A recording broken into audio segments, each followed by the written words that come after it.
भाषा मुद्दा मराठी भाषेविषयीवरून जे काय राजकारणात हालचाल चालली याच्याविषयी तुमचं काय मत आहे?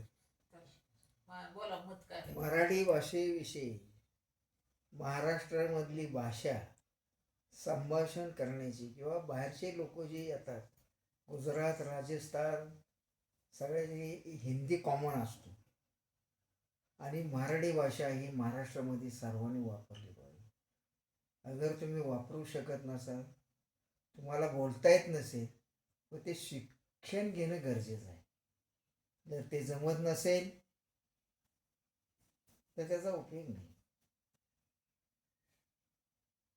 अजून काय म्हणाल? हे राजकारण देशामध्ये चाललंय, गरीब गरीब होत चाललेत, श्रीमंत श्रीमंत होत चालले, ह्याच्यावर काय म्हणणं आहे तुमचं?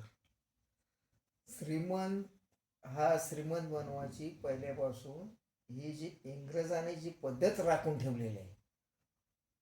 काँग्रेस पक्ष होता पहिला, 1947ला देश स्वतंत्र झाला, तेव्हापासून हे जे बिंबवलेलं आहे, काँग्रेस आले, राष्ट्रवादी आली, काँग्रेसमधलीच माणसं होती आणि राष्ट्रवादीमधली जी माणसं होती तीही BJPचीच होती. काळी टोपी घालून, पांढरा शर्ट आणि डोक्यावर काळी टोपी वापरणारी माणसं ज्यांनी राजकारण खेळलेलं आहे, हे देशाला खराब करण्याचं आणि बरबाद करण्याचं काम चालू आहे. सर्वांनी दक्षत राहा, लक्षात ठेवा. शेवट पार करता येण्याची पद्धत राखू नका. जर राखली गेली तर तुम्ही सर्वजण अडाणी आहात. शिक्षणच नाही तुमच्याकडे, हा महत्त्वाचा मुद्दा पडेल, गृहीत धरा. बरं, तुमचं काय म्हणणं आहे? आता युवा युवा लोकांनी ही माणसं जागे आहेत का झोपलेलीच आहे अजून सुद्धा माझ्याच्या दृष्टिकोनानं असं की मला शिक्षणा दृष्टीनं आज राष्ट्र चांगल्या प्रगतीपथावर आहे, चांगली काम करतात, शैक्षणिकदृष्ट्या पुढं चाललेले आहे.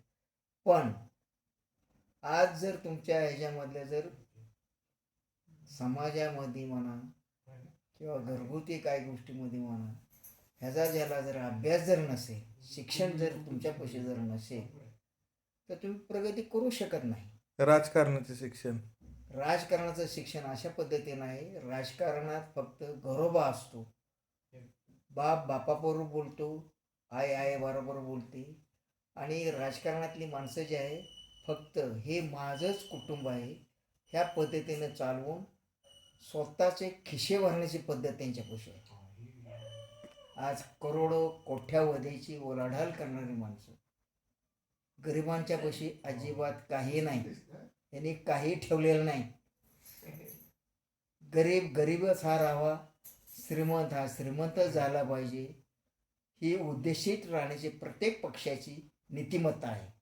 मग ह्यांच्यावर काय उपाय काय यांना करायचं? त्यांच्यापाशी उपाय एकच आहे, तुम्ही सक्षम व्हा आणि त्यांच्याबरोबर लढा करण्याची जी पद्धत आहे त्यांना बदला नाही, त्यांना फक्त केवळ त्यांना त्यांच्या प्रश्नांचे उत्तर म्हणा किंवा त्यांना काय कुठल्या पद्धतीने ते जसे राजकारण करतात तसे तुम्ही राजकारण करा.